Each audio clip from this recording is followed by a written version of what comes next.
Hello friends, आज के इस वीडियो में हम लोग सीखेंगे कि चक्रवृद्धि ब्याज को कैसे निकालते हैं। देखिए, इस वीडियो में हम लोग 3 तरह का सवाल लिए हैं और तीनों सवाल डिफरेंट टाइप का है। यहाँ पर देखिए, सबसे पहला प्रश्न है 12,000 रुपये का 10% वार्षिक चक्रवृद्धि ब्याज की दर से 3 वर्ष का चक्रवृद्धि ब्याज कितना होगा। इसको हम लोग कैसे निकालेंगे। सबसे पहले देखिए, यहाँ पर 12,000 रुपये दिया हुआ है ना, इसको कहते हैं मूलधन। तो देखिए, यहाँ पर हम लोग सबसे पहले 12,000 को लिखेंगे। इसके बाद देखिए दर कैसे है, तो यह है 10%, यानी देखिए पहले साल में बढ़ करके यह हो जाएगा 110%। यहाँ पर देखिए 3 साल का निकालना है ना, तो आपको देखिए सेम यही संख्या का 3 जगह गुना करना है। यानी देखिए यहाँ पर लिखेंगे 110%, फिर से लिखेंगे 110% को। अब देखिए इसको हल करना होगा, तो यहाँ पर देखिए 12,000 है, इसको इसी तरह से लिखेंगे। यहाँ पर देखिए 110% है ना, तो इसके जगह पर आप लिख सकते हैं 110/100 को। देखिए प्रतिशत का चिन्ह जब हटता है तो बटा में देखिए 100 लिखना होता है। सेम देखिए इसी तरह से 110/100 को लिखेंगे। इसके बाद देखिए यहाँ पर भी 110%, तो यहाँ पर भी आपको लिखना होगा 110/100 को। यह 2 जीरो से यह 2 जीरो कट जाएगा, यह 2 जीरो से यह 2 जीरो कट जाएगा, और देखिए यह 2 जीरो से यह 2 जीरो कट जाएगा। अब देखिए यहाँ पर जो भी संख्या ऊपर में है, इन सभी संख्याओं का गुना करेंगे। यहाँ पर देखिए 11 3 जगह पर है ना, अगर देखिए आपको 11 का घन याद होगा तो यह होता है 1331। इसमें देखिए हम लोग गुना करेंगे 12 से। 12 से गुना 1 में करें तो यह देखिए होगा 12 का 2, 1 होगा हासिल। 12 से गुना 3 में करें, यह होगा 36, 1 हासिल था, तो यह होगा 37 का 7, 3 हासिल होगा। 12 से गुना 3 में करें, फिर से होगा 36, 3 हासिल था ना, तो यह होगा 39 का 9, फिर से 3 हासिल होगा। 12 से गुना 1 में करें, यह होगा 12, लेकिन देखिए 3 हासिल था, तो यहाँ पर होगा 15। देखिए यह चक्रवृद्धि ब्याज नहीं है, यह होगा मिश्रधन। अब देखिए आपको मिश्रधन में से यह मूलधन को माइनस करना होता है। यानी देखिए यह संख्या में से हम लोग 12,000 को घटाएंगे, तो यहाँ पर देखिए होगा 2, यहाँ पर होगा 7, यहाँ पर 9, और यहाँ पर 3, और यहाँ पर देखिए संख्या कट जाएगा। यानी देखिए 3 वर्ष का चक्रवृद्धि ब्याज कितना होगा, तो वह होगा 3972 रुपये। तो देखिए इस तरह से चक्रवृद्धि ब्याज को निकालते हैं। अब चलिए हम लोग सीखेंगे कि अगर समय कुछ इस तरह का हो गया तो इसका कैसे निकालते हैं। सबसे पहले हम लोग सवाल को पढ़ लेते हैं। 20,000 रुपये का 20% वार्षिक चक्रवृद्धि ब्याज की दर से 2.5 वर्ष का चक्रवृद्धि ब्याज कितना होगा। यहाँ पर देखिए मूलधन कितना है, वह देखिए 20,000। सबसे पहले देखिए इसको लिखेंगे। आपको देखिए सबसे पहले निकालना है 2 साल का। यहाँ पर देखिए गुना में लिखेंगे, 20% की दर है ना, तो देखिए पहले साल में बढ़ करके यह होगा 120%। यह हो गया पहला साल का। 2 साल का निकालना है, तो देखिए यही संख्या का हम लोग 2 जगह गुना करेंगे। यानी यहाँ पर भी लिखना होगा 120% को।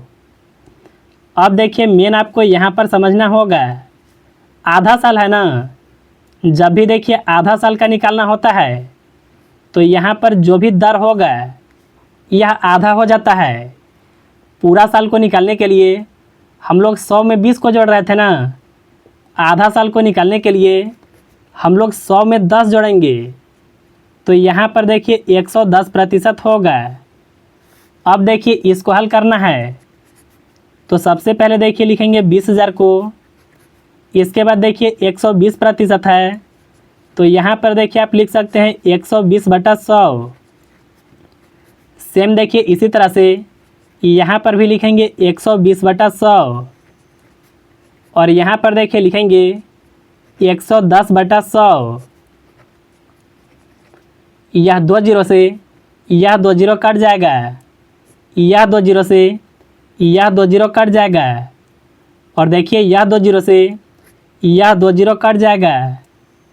अब देखिए यहाँ पर जो भी संख्या ऊपर में है इन सभी संख्याओं का गुना करेंगे। देखिए 12 से गुना 12 में करें तो यह होता है 144। 144 से गुना 2 में करें यह होगा 288। इसके अंत में जीरो है ना तो यहाँ पर एक जीरो लगेगा। यहाँ देखिए गुना में है 11। अब देखिए यह संख्या में 11 से गुना करेंगे। 11 से गुना 0 में करें यहाँ पर होगा 0। 11 से गुना 8 में करें यह होगा 88 का 8, 8 हासिल होगा। 11 से गुना 8 में करें फिर से 88 होगा। 8 हासिल था ना तो 96 का होगा 6, इस बार 9 हासिल होगा। 11 से गुना 2 में करें यह होगा 22, 9 हासिल था तो यहाँ पर देखिए होगा 31। यह देखिए मिश्रधन होगा। अब देखिए आपको मिश्रधन में से यह मूलधन को माइनस करना होगा। यानी देखिए हम लोग 20,000 को घटाएंगे। यहाँ पर देखिए आएगा 0, यहाँ पर 8, यहाँ पर 6, यहाँ पर 1 और यहाँ पर भी 1। यानी देखिए इतना रुपए चक्रवृद्धि ब्याज होगा। अब चलिए हम लोग सीखेंगे कि अगर दर कुछ इस तरह से आ गया तो इसका चक्रवृद्धि ब्याज कैसे निकालते हैं। देखिए जब भी मिश्रित भिन्न में रहता है तो इसको आपको सबसे पहले साधारण भिन्न में लिखना है। 3 से गुना 3 में करें यह होगा 9, 9 में 1 जोड़ने पर यहाँ पर होगा 10 और इसके बटा में देखिए 3 है।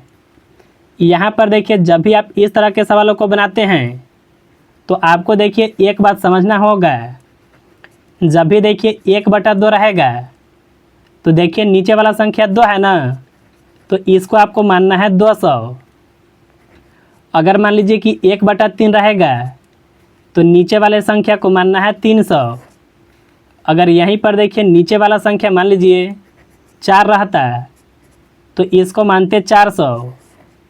अब चलिए हम लोग सीखेंगे कि आखिर यह सवाल को कैसे बनाएंगे। सबसे पहले देखिए मूलधन को लिखेंगे, यह है 18,000। इसके गुना में देखिए बटा में 3 है ना तो इसको मानेंगे 300। और यहाँ पर देखिए समझना होगा जो संख्या ऊपर होता है आपको 300 में यह संख्या को जोड़ना है तो यह हो जाएगा 310। यानी देखिए यह हो गया पहला साल के लिए। 2 वर्ष का निकालना है ना तो सेम देखिए यही संख्या का हम लोग 2 जगह गुना करेंगे। यानी 310 बटा में 300। देखिए यह 2 जीरो से यह 2 जीरो कट जाएगा, यह 2 जीरो से यह 2 जीरो भी कट जाएगा। 3 से 180 को काटे यह कटेगा 60 बार में। 3 से 60 को काटे यह कटेगा 20 बार में। अब देखिए ऊपर में जो भी संख्या है इसका गुना करेंगे। देखिए यहाँ पर 2 जगह पर 31 है ना, 31 का जो स्क्वायर होता है वह 961 होता है। इसमें देखिए हम लोग 20 से गुना करेंगे। 2 से गुना 1 में करें यह होगा 2, 2 से गुना 6 में करें यह होगा 12 का 2, 1 होगा हासिल। 2 से गुना 9 में करें यह होगा 18, 1 हासिल था तो यहाँ पर होगा 19। इसके अंत में 0 है ना तो यहाँ पर 0 लगेगा। देखिए यह होगा मिश्रधन। इसमें से देखिए आपको मूलधन को माइनस करना होगा।